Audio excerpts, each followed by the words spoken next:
Bonsoir à toutes et à tous, bienvenue dans cette édition d'information au sommaire. C'est une rencontre consacrée à la validation du plan d'aménagement et de gestion des pêcheries maritimes 2026. Experts, acteurs et autorités examinent le document qui devra poser les bases d'une gestion durable des ressources halieutiques en Guinée. Et puis c'est un geste qui soulage et rassure les ménages précaires en Guinée. C'est aussi une croisade contre la cécité au sein des couches vulnérables. Les lunettes de soleil sont offertes aux couches défavorisées. Enfin, présent à Paris depuis 2 jours avec son équipe, le Messie de la musique guinéenne, Mohamed Azayaka Missoko, s'apprête à livrer un spectacle inédit ce 13 décembre à l'Arena Grand Paris. Les temps forts de la répétition, c'est dans cette édition d'information. Voilà pour le sommaire, encore une fois. Bonsoir à tous. C'est une rencontre consacrée à la validation du plan d'aménagement et de gestion des pêcheries maritimes 2026. Experts, acteurs et autorités en charge du secteur examinent le document qui devra poser les bases d'une gestion durable des ressources halieutiques en Guinée. Al-Gassimouba. Assurer une exploitation durable du potentiel halieutique guinéen, c'est l'ambition du plan d'aménagement et de gestion des pêcheries maritimes 2026. Fruit de plusieurs mois de consultation et d'échanges entre les acteurs du secteur, le document fixe les mesures et orientations nécessaires pour mieux organiser la pêche maritime. Lors de cette rencontre, le plan a été officiellement présenté au ministre de la Pêche. La validation d'un plan d'aménagement des pêcheries sert à légitimer, harmoniser et rendre opérationnel un cadre de gestion pour assurer la durabilité des ressources halieutiques, la viabilité économique des pêcheries et l'équité sociale, en impliquant toutes les parties prenantes pour éviter la surexploitation et garantir une exploitation rationnelle à long terme. Ce plan marque la volonté du gouvernement d'instaurer une gestion plus rationnelle et transparente des ressources halieutiques afin d'accroître les retombées économiques et sociales pour le pays. À vous, chers armateurs, armatrices, votre rôle est déterminant dans la réussite de ce plan. L'inclusivité qui a marqué son élaboration témoigne la volonté du gouvernement de construire avec vous une filière forte, bien structurée et économiquement viable.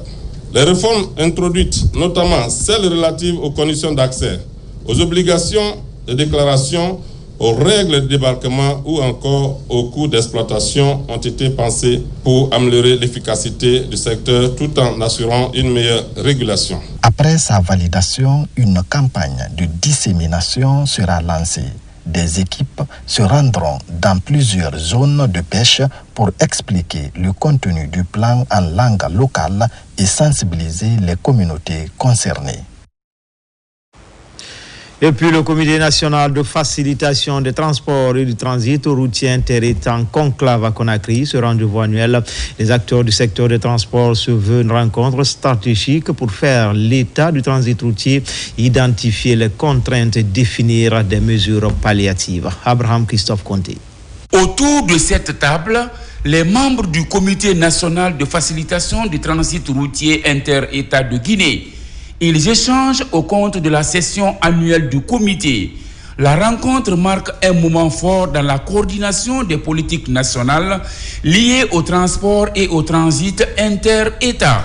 Les discussions ont aussi porté sur l'évaluation de la mise en œuvre des engagements régionaux pris dans le cadre de la CEDEAO et de l'UEMOA en matière de libre circulation des personnes et des marchandises. Les comités nationaux de facilitation des transports et transit routier inter-État sont une création de la CEDEAO. Stipule dans ces articles la tenue de sessions au courant de l'année pour pouvoir échanger avec l'ensemble des acteurs qui composent la structure, qui compose cet organe consultatif, afin de définir les grandes lignes pour lutter contre toute forme de pratique anormale dans notre pays. La stratégie consiste à renforcer la transparence et l'efficacité du transit routier en Guinée.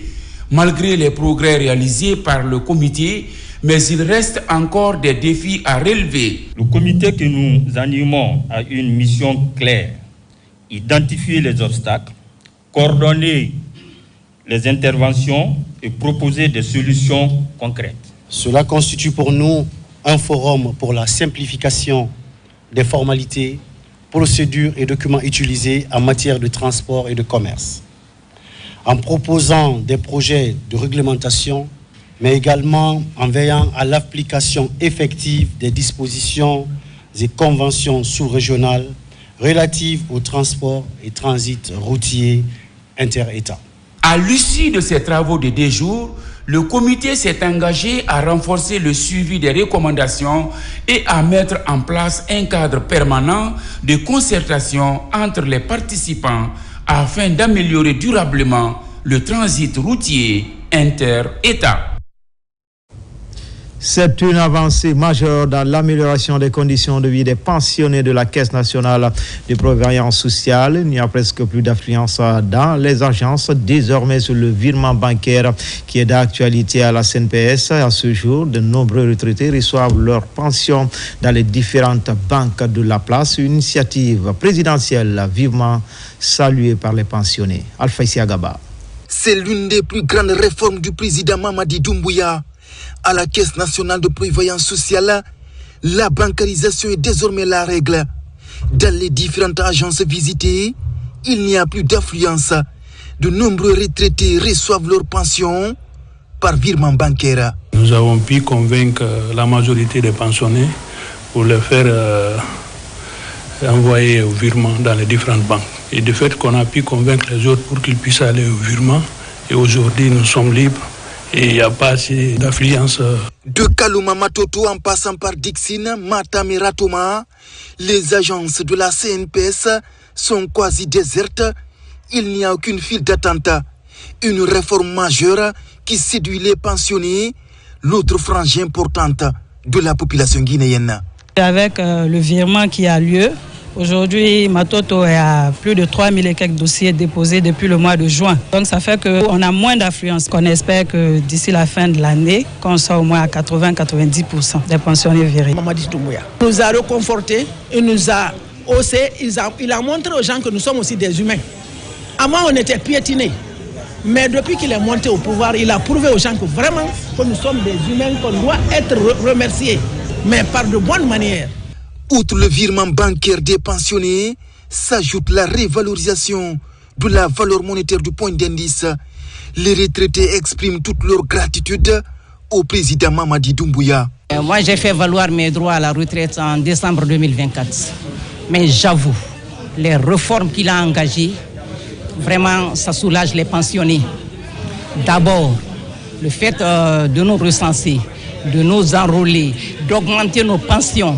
La prise en charge des pensionnés, c'est une première en République de Guinée. Depuis que nous sommes là à Matam, c'est maintenant que nous avons senti que le pensionné est vraiment fier. Je remercie le président Mamadi Doumbouya. À la Caisse nationale de prévoyance sociale, la bancarisation a permis de mettre fin aux longues files d'attente pendant les jours de paye. Mieux encore, les pensionnés bénéficient d'une couverture médicale au même titre que les fonctionnaires en activité, avec une prise en charge à hauteur de 80%.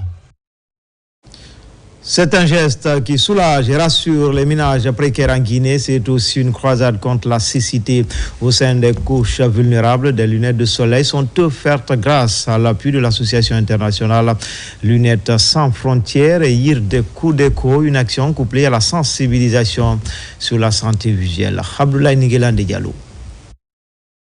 L'initiative de Yirde Kudeko s'inscrit dans une démarche de solidarité visant à améliorer la qualité de vue des personnes nécessiteuses. Plus de 10 000 paires de lunettes ont été offertes. Le but est de permettre à de nombreux bénéficiaires de mieux percevoir le monde qui les entoure. Ces lunettes adaptées aux besoins spécifiques de chaque individu sont obtenues grâce à la franche collaboration entre Lunettes sans frontières et l'association Yirde Kudeko. C'est la première fois, je pense, que l'organisation Lunettes sans frontières fait un don en Guinée. Donc ce sont ces lunettes qu'on a reçues, c'est 10 000 paires de lunettes de soleil et de lunettes de vue qu'on a reçues et qu'on doit offrir aux structures spécialisées pour les distribuer gracieusement à toutes les populations guinéennes, à tous ceux qui ont besoin de lunettes pour corriger leur vue ou pour se protéger contre le soleil, notamment les albinos, donc les malvoyants.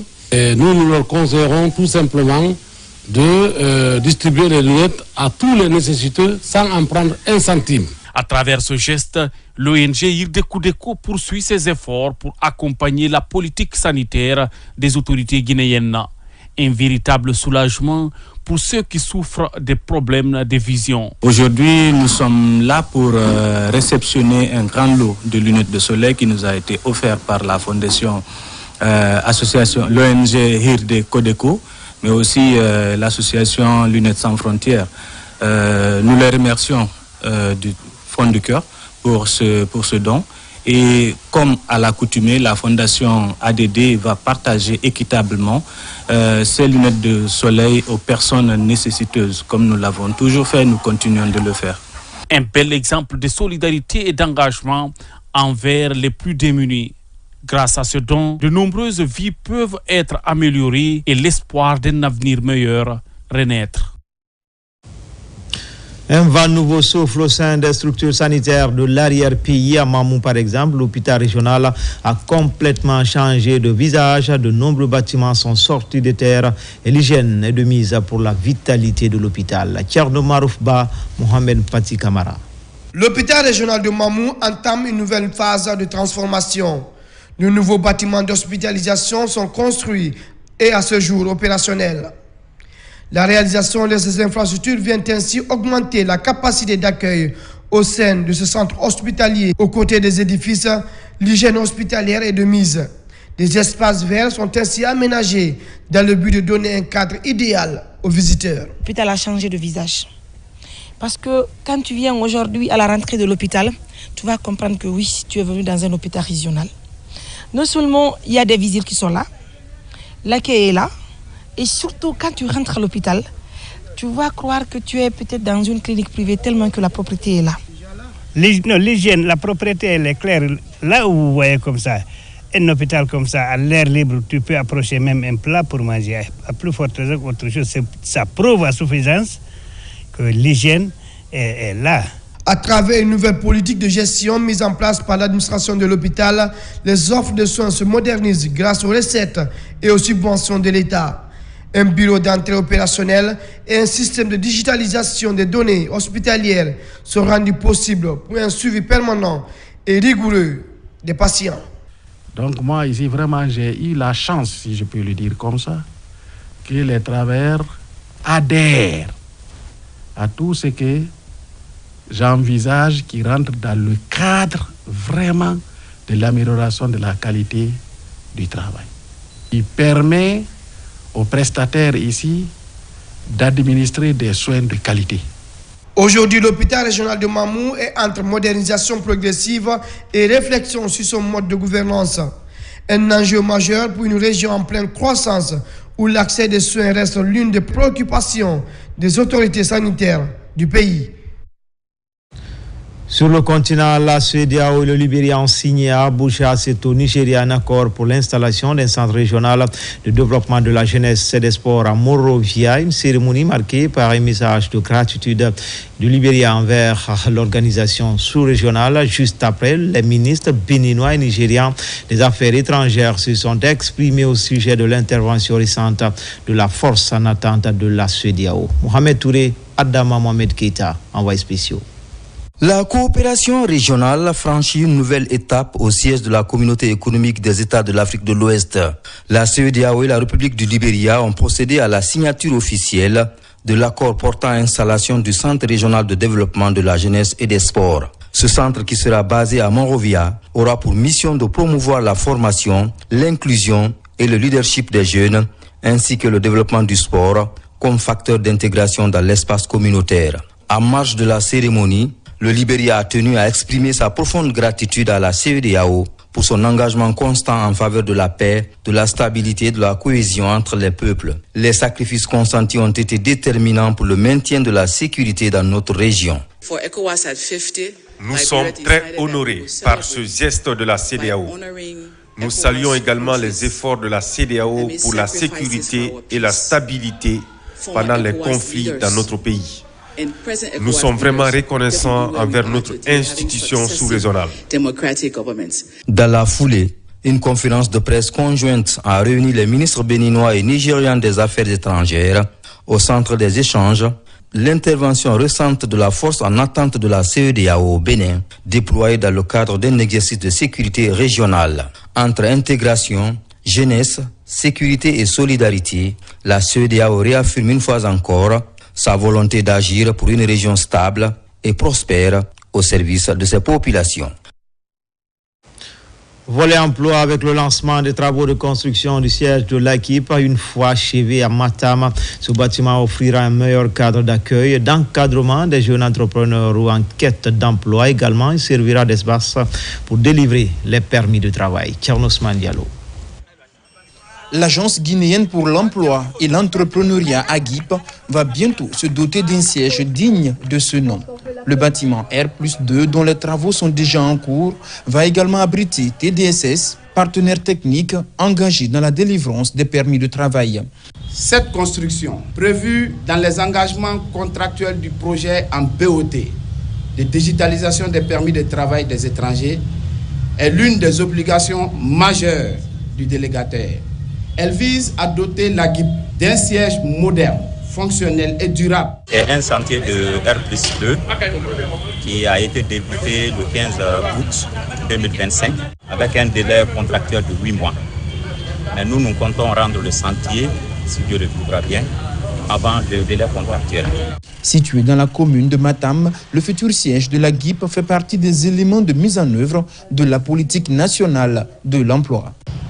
Ce siège offrira un espace d'accueil structuré, des salles d'orientation professionnelle, des guichets intégrés, des outils digitaux et un parcours dédié à l'entrepreneuriat. Ce dispositif permettra aux jeunes talents non seulement d'accéder à un emploi salarié, mais aussi de projeter comme créateurs de valeur, de porteurs d'initiatives économiques durables. La construction de ce nouveau siège de l'AGIP s'inscrit au cœur d'un chantier politique majeur, celui de la transformation structurelle du marché de l'emploi en Guinée, impulsé par son Excellence le Président de la République, Mamadi Doumbouya, dont le leadership engage résolument notre pays dans une dynamique de rupture fondée sur la rigueur, la performance publique et l'investissement dans le capital humain. Ces dernières années, le ministère de l'enseignement technique, de la formation professionnelle et de l'emploi a intensifié les actions pour renforcer l'AGIP et soutenir des programmes d'insertion. En région, tout d'abord, à Nzérékouré, les autorités locales viennent de lancer les travaux de construction de la Chambre de commerce, d'industrie et d'artisanat régional, un espace d'accueil, de retrouvailles des acteurs économiques et autres cadres du département. La cérémonie de pose de la première pierre a connu une forte mobilisation des opérateurs et grand public de la région. Mohamed Salioupaï, Mohamed Lamine Diallo. Ce futur bâtiment moderne devra offrir un cadre adapté aux opérations commerciales, améliorer la coordination entre les acteurs économiques et renforcer l'accompagnement des opérateurs privés. Pour les autorités locales, cette nouvelle infrastructure s'inscrit dans la vision de modernisation des institutions économiques et de dynamisation du secteur privé dans la région forestière. La pose de cette première pierre marque le début d'un projet structurant pour la région des Nzérékouré, déterminé à offrir à ces acteurs économiques un cadre moderne et parfaitement adapté aux exigences du développement. La future chambre de commerce ne sera pas un simple bâtiment, un lieu d'échange, de formation, d'incubation pour nos jeunes entrepreneurs et nos braves artisans. Les travaux lancés constitue une étape clé vers la création d'un environnement plus favorable aux investissements, à l'entrepreneuriat et au développement de nouvelles opportunités commerciales au bénéfice des populations. La Chambre de commerce, d'industrie et d'artisanat de Guinée, CCIAG, dont le président national est M. Mamadou Baldé, après près de 20 ans d'inactivité, a été relancée en mars 2022 grâce à la volonté de son Excellence, M. le Président de la République, que le Bureau consulaire national, à travers le plan stratégique quinquennal de la CCIAG, procède à l'érection de cette infrastructure économique dans notre capitale régionale de Nzérékouré. Avec cette pose de première pierre, Zéro Corée confirme sa volonté d'avancer vers une économie locale plus structurée, plus compétitive et tournée vers l'avenir. Renforcement des capacités de près de 50 agents techniques de supervision de l'Agence nationale de financement des collectivités de la région de Kindia. De nouvelles plateformes sont ainsi mises à leur disposition pour assurer la remontée des données géographiques des sites de l'agence. L'idée de faciliter la prise de décision et le suivi et évaluation des projets et programmes de l'ANAFIC. Fanala Baya Kamara, son enseignant. Ce conclave de Kindia réunit les différents agents techniques de la région autour de nouvelles plateformes mises en œuvre par l'Agence nationale de financement des collectivités. L'idée est de faire la remontée des données de géolocalisation des sites de l'agence en temps réel. Il y aura un module sur la notion du système d'information géographique. Après, il y aura un module sur Kobo Toolbox. Et notre module, c'est le Kobo Collect, pour pouvoir collecter les données à travers un téléphone Android. C'est pour faciliter le suivi à distance et ça nous permettra vraiment en temps réel d'avoir les informations au niveau des collectivités.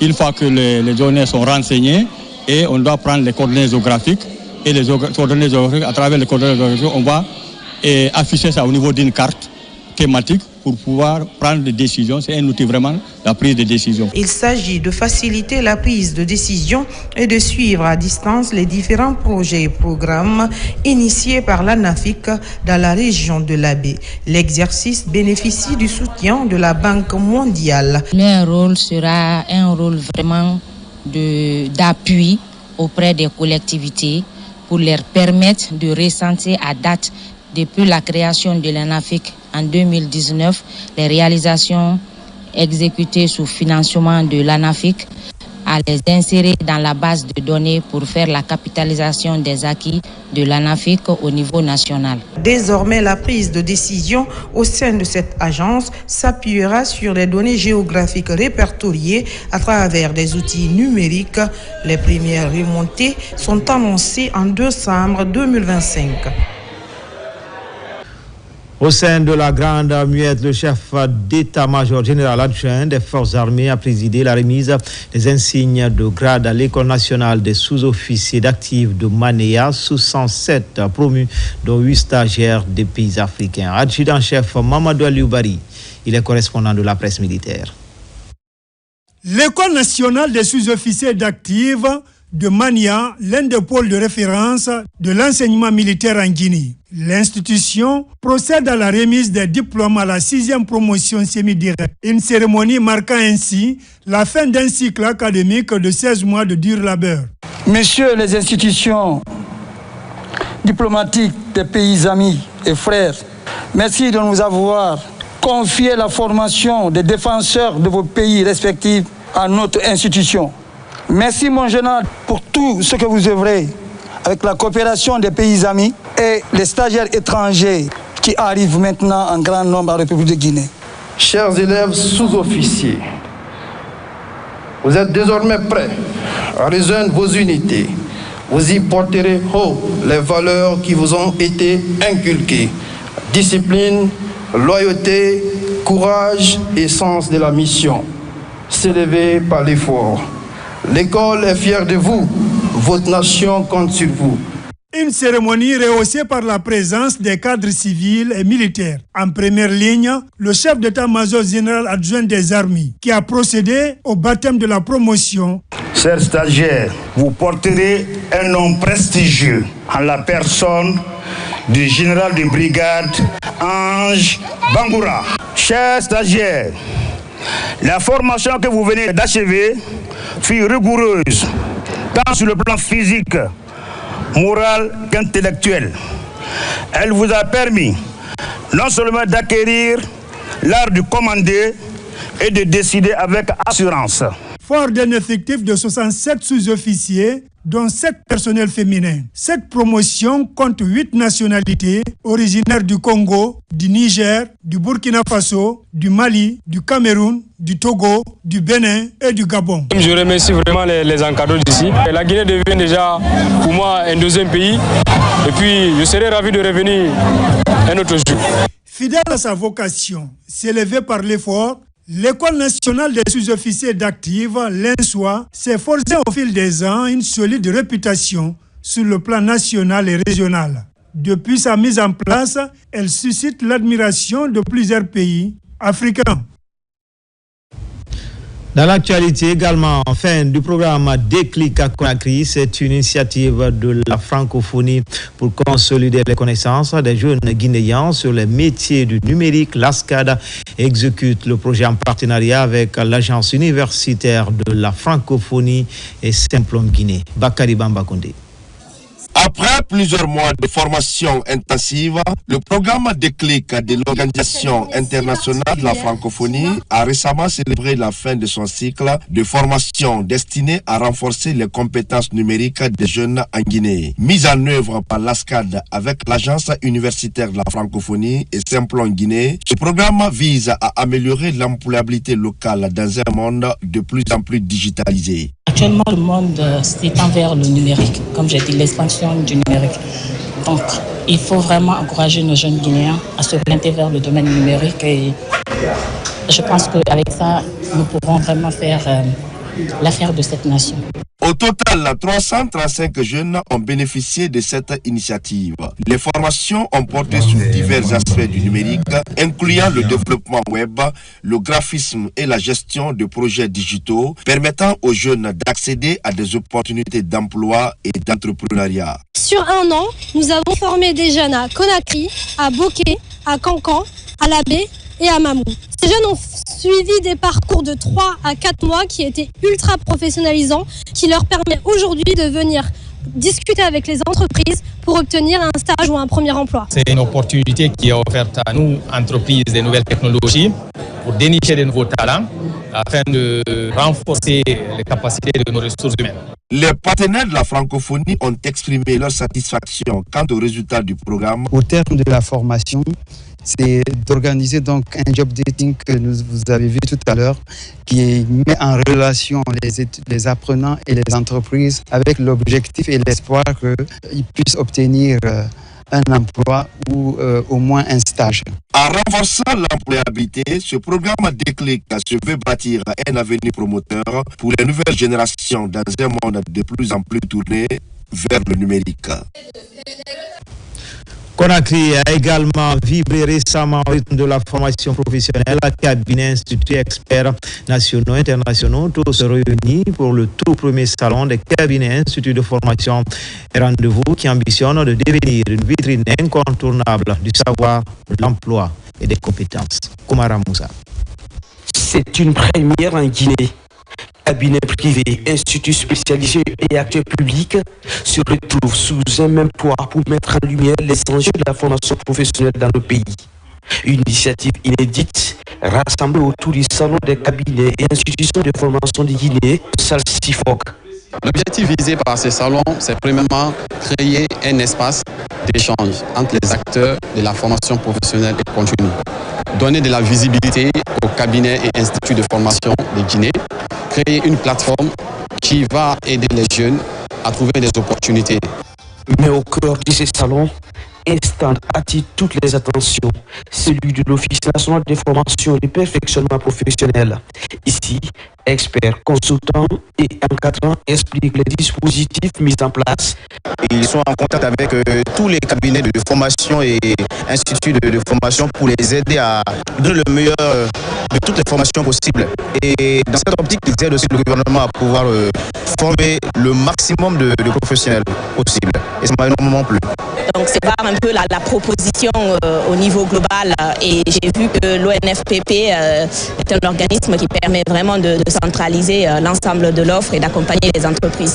Pour l'ONFPP, ce salon est plus qu'une participation. C'est une vitrine, une opportunité et surtout une invitation à bâtir la Guinée de demain à travers la compétence. Nous avons décidé de former en qualité, non plus forcément en quantité. Et pour rehausser le niveau de formation, la qualité que nous voulons, il faut passer par les cabinets qui dispensent les formations. Donc, dans notre sens, ce premier salon nous permet de divulguer notre vision. Dans un pays où chaque année des milliers de jeunes cherchent leur place, l'Office national de formation et de perfectionnement professionnel se veut un guide avec des formations qualifiantes adaptées et surtout orientées vers l'emploi. 45 jeunes innovateurs de 7 pays francophones sont formés à l'utilisation de l'intelligence artificielle. C'est pour leur permettre de relever les défis du moment. C'est dans le cadre de la poursuite du projet Transform Africa Summit, un exercice accompagné par le PNUD et l'ambassade du Japon. Bosman Yaya Silla. Ils sont 45 jeunes innovateurs de 7 pays francophones, y compris la Guinée. Ils ont acquis des compétences techniques entrepreneuriales grâce à une formation de 3 semaines. Une des retombées du bootcamp sur l'intelligence artificielle organisé dans le cadre du Transform Africa Summit 2025, abrité par Unipod Guinée. Une initiative soutenue par le PNUD avec un financement du Japon. L'avenir, c'est aujourd'hui et il faut l'innovation pour pouvoir surmonter les aléas de développement. Ils ont fait défiler ici des initiatives très pertinentes pour notre continent. Donc le PNUD, nous nous réjouissons d'être un partenaire dans cette initiative et je porte l'espoir qu'on peut, surtout en Guinée, étendre ce programme Unipod sur toute l'étendue territoriale. J'ai été impressionné par la présentation des participants et la qualité de leurs idées. Je tiens à féliciter ce programme qui a permis de découvrir les talents des jeunes et de concrétiser leurs idées. Cette initiative offre un accompagnement personnalisé et des ateliers pratiques pour transformer les concepts d'intelligence artificielle en prototypes fonctionnels. Notre ambition, c'est de doter notre pays des ressources et des talents nécessaires pour animer la conversation, mais surtout tenir le développement technique et technologique de notre pays.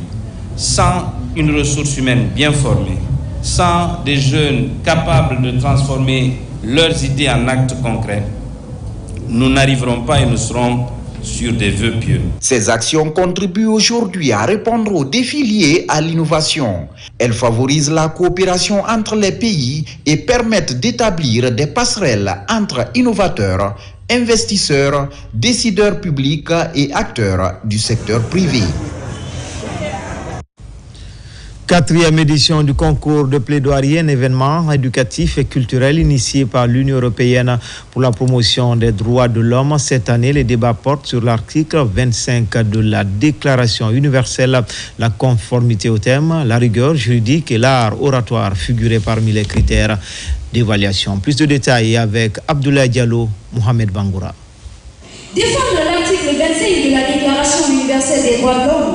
Le concours de plaidoirie est une compétition éducative et culturelle qui réunit chaque année les universités de Conakry. Après une présélection effectuée en ligne, l'étape présidentielle a permis d'identifier les finalistes de l'édition 2025.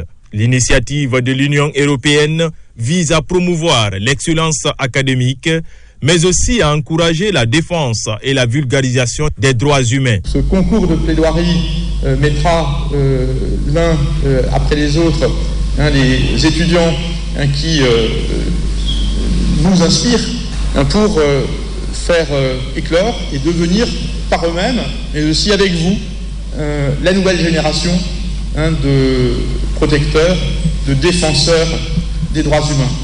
Sur scène, de jeunes étudiants ont impressionné le public par la qualité de leurs prestations. Une saine émulation qui permet aux candidats de mettre en avant leur maîtrise juridique et leur éloquence. J'ai impacté par ma façon de plaider, mais surtout, j'ai touché les mots de mon pays, j'ai touché les mots du monde entier et j'ai touché les imperfections, même des États les plus puissants.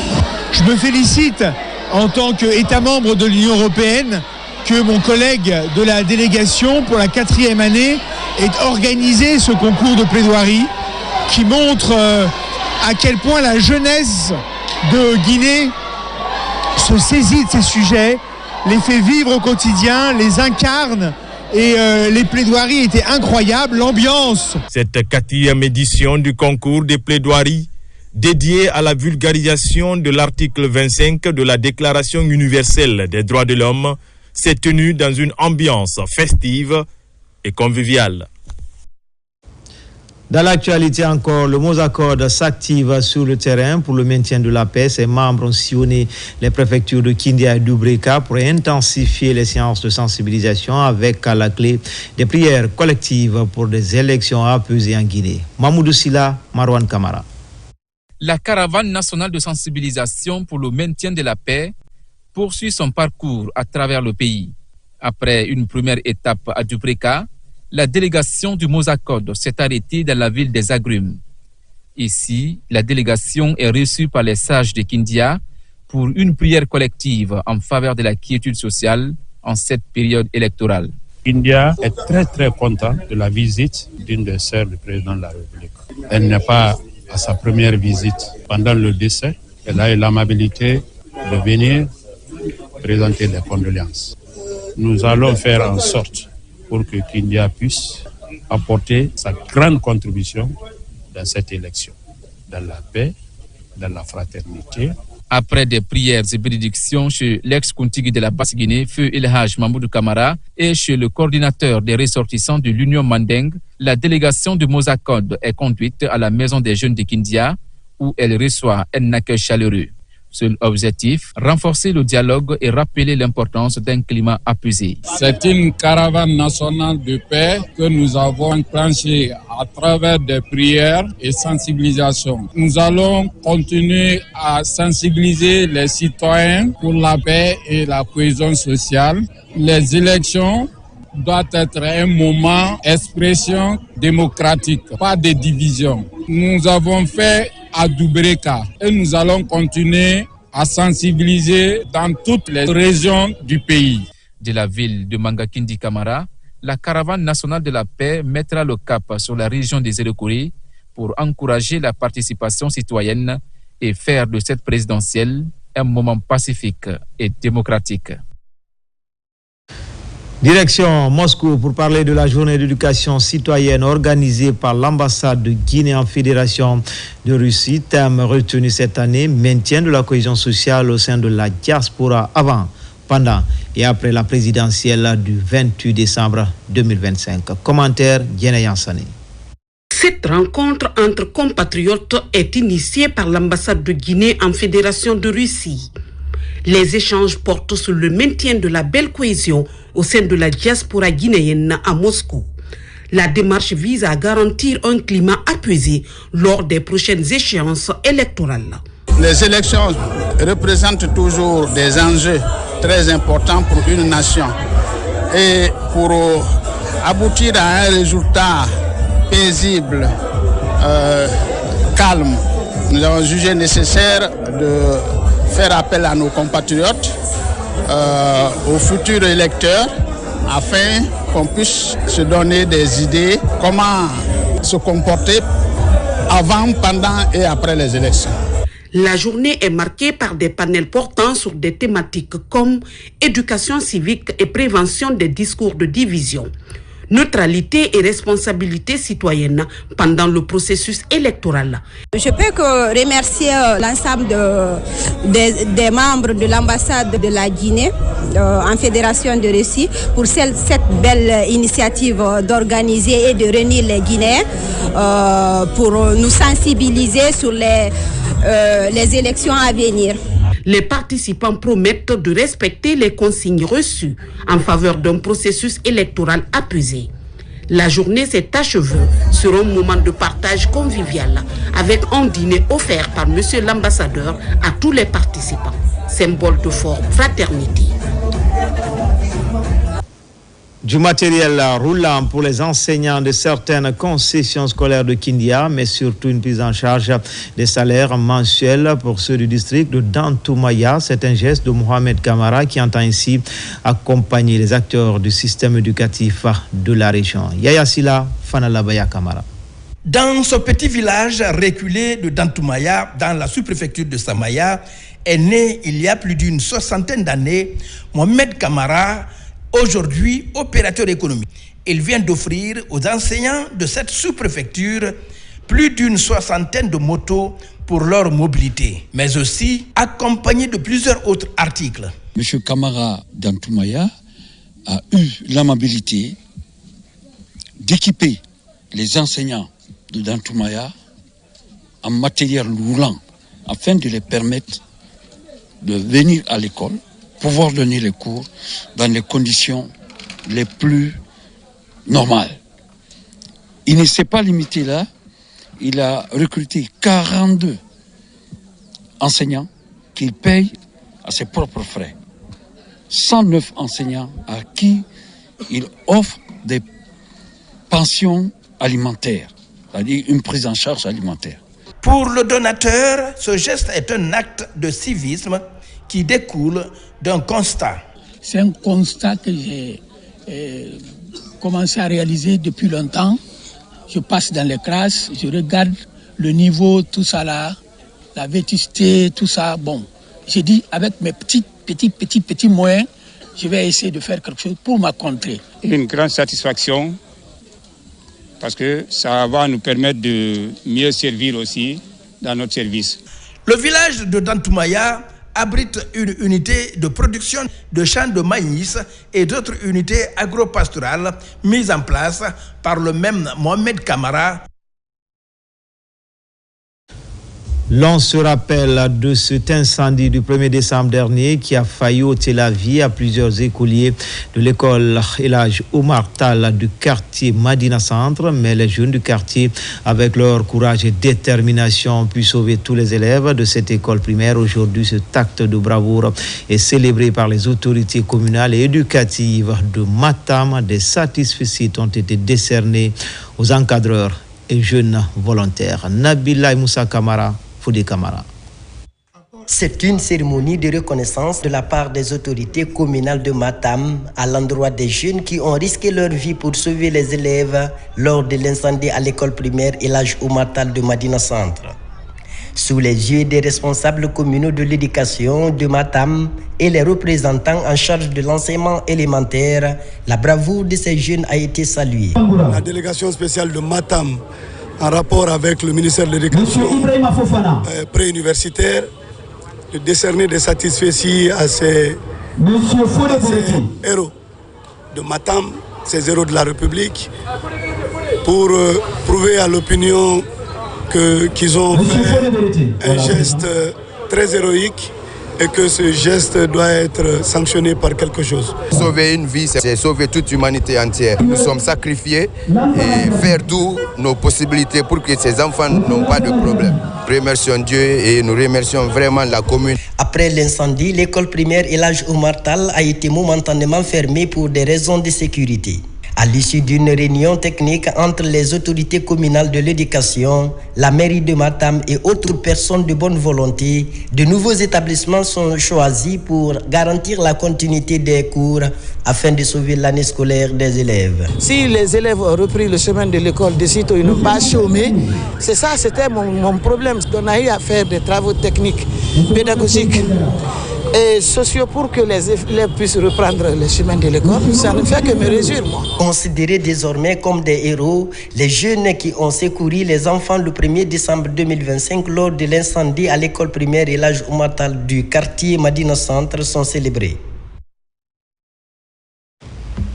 Enfin, culture, présent à Paris depuis des jours avec son équipe, le Messie de la musique guinéenne, Mohamed Zaya Kamisoko, s'apprête à livrer un spectacle inédit ce 13 décembre à l'Arena Grand Paris. Cet événement marque un tournant décisif dans la carrière de l'artiste qui sera le tout premier à s'attaquer à cette salle emblématique. Les temps forts de la répétition avec Mohamed Souma, Alia John Keita, Kadiatou Kaba.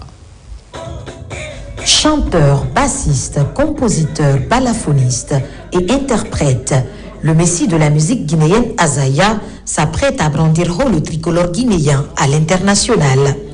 À Paris, il livrera ce week-end un concert inédit à ses fans venus des 4 coins du monde pour le soutenir et soutenir la musique guinéenne. Pour l'artiste, il est désormais temps de défier les grandes scènes du monde. Et il est temps que la musique guinéenne s'impose à travers le monde. Il est temps que la musique guinéenne s'affirme sur la scène internationale et c'est ce que nous avons mis en place. Aujourd'hui, je ne suis pas seul sur cette scène. Je suis avec mes frères artistes guinéens mais aussi mes frères artistes africains qui sont venus de partout dans le monde pour soutenir la Guinée. Demain, ça sera un événement historique. On l'a dit et vous n'avez encore rien vu parce que demain, ça sera un autre défi pour la Guinée. Ce concert intervient à l'occasion des 10 ans de carrière d'Azaya, après une constance rare observée sur la scène musicale africaine et mondiale. L'Arena Grand Paris sera aussi l'occasion de remercier ceux et celles qui ont contribué à son succès. Sachez que les fans sont venus de partout à travers le monde pour assister à ce concert. Les États-Unis, l'Australie, l'Angleterre, toute l'Europe, toute l'Afrique, la Guinée, mais on a vidé le pays. Tout le pays est à Paris actuellement pour ce grand concert. Ça veut dire que c'est un défi pas pour Azaya, mais pour toute la Guinée. C'est un défi pour toute une nation. Et on est prêt. Et bien évidemment, ce concert marque le début de la célébration des 10 ans de carrière de Azaya. A préciser qu'à quelques heures de son concert prévu ce samedi 13 décembre à l'Arena Grand Paris, une cérémonie de lecture du Saint-Coran a été organisée par ses fans de Lille pour le bon déroulement de l'ensemble des activités. Et c'est ainsi que se termine ce journal. A grand été le plaisir pour moi de vous servir pendant ces 3 jours d'affilée. L'actualité se poursuit sur le www.rtgguinée.info. À bientôt pour d'autres actualités sur la Guinée, notre paradis, terre de richesse et d'innovation. Inch'Allah.